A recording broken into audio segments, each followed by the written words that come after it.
Now, Senior Wealth Advisor Darren Farwell of the Farwell Group joins us and continues to inform us on how to take charge of our money and plan for our best retirement. Good morning, Darren. Good morning, Marilyn. Nice to see the good weather here. Marilyn, this morning, I'm going to touch on how to stay in touch with family investments and long-term financial planning, even when it's your not most favorite thing to do, even when you'd rather not. There's two things you can do. You can create a financial inventory, and you can also create a special annual review meeting, for the person who doesn't really want to. Look, one of the strengths of being a couple, after all, is that sort of age-old process of division of labor. You can split up all those tasks that could and should be done between the two of you.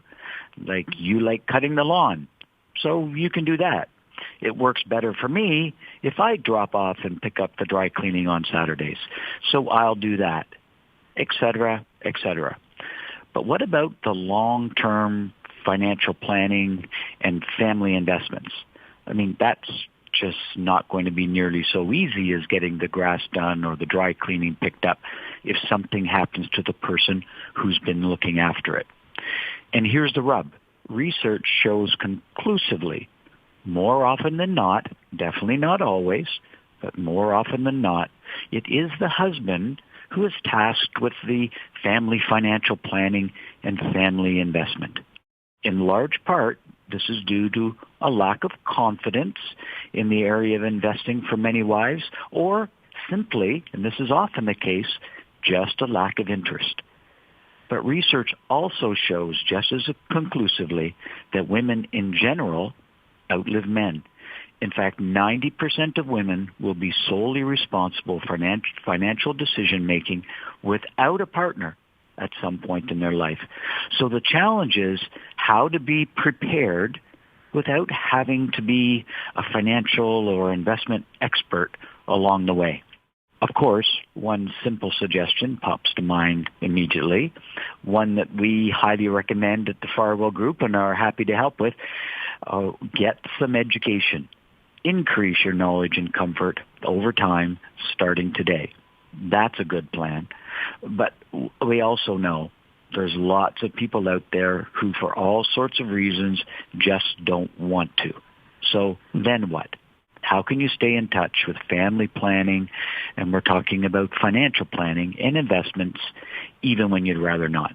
Here's what Pam does. Pam and Jamie are in their 70s. Jamie has always looked after the long-term family planning, not in terms of establishing their goals and objectives. They do all of that together, but in terms of converting their plans into a simple, written, long-term financial plan. Well, Jamie did that. Jamie also manages the family investments, although it is Pam who meticulously manages the household finances day to day and month to month. A few years ago, Jamie had a serious health scare. It's all okay now, but Pam realized how unprepared she was if Jamie was gone. Based on that realization, here are two things that Pam and Jamie have done to help Pam stay in touch, even though she really doesn't want to. Number one, they agreed to create a financial inventory in a format that Pam connects with, so that she can get details about where things are quickly and easily, in a book they've put together in a special place in the filing cabinet that she knows where it is. We'll talk more about this idea in the coming weeks. And number two, at least once a year, Pam is going to attend with Jamie a special review meeting. Jamie, Pam, and their financial advisor that Jamie works with. This is something we do at the Farwell Group to the point of insistence with our couple clients.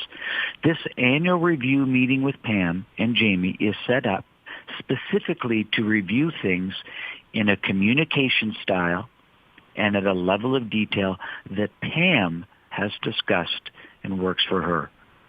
So Pam can get the information she needs in the style that she needs and be informed and prepared if anything were to happen to Jamie.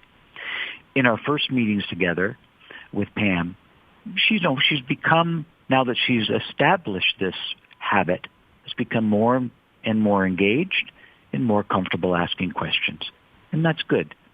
So Marilyn, 2 things you can do to stay in touch with family planning and investments, even if you don't want to. Number 1, create a family financial inventory.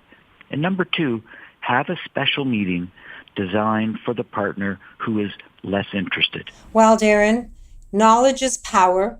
You always empower the people you work with by educating them, and this sounds like a plan. A financial inventory, a division of labor, and an annual review. It sounds good. So if someone wants to talk to you, perhaps about reviewing where they are and gaining some knowledge so they can be empowered to control their finances going forward, how do we reach you? Please feel free to call 416-863-7501. A real person will pick up the line. Also, you can visit our website, thefarwellgroup.ca.